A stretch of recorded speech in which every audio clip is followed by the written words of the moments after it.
اقرأ كتاب الله ترق جنانه وتنل. الحمد لله رب العالمين والصلاة والسلام على رسول الله صلى الله عليه وسلم.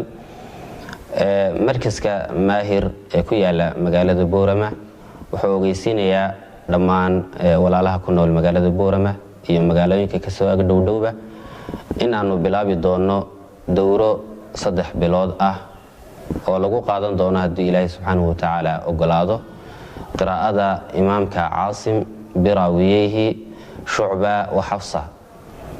waxaa kaloo insha Allah ta'ala dowrada lagu qaadan doona labada matni ee jazariyada iyo tuhfatul atfalka.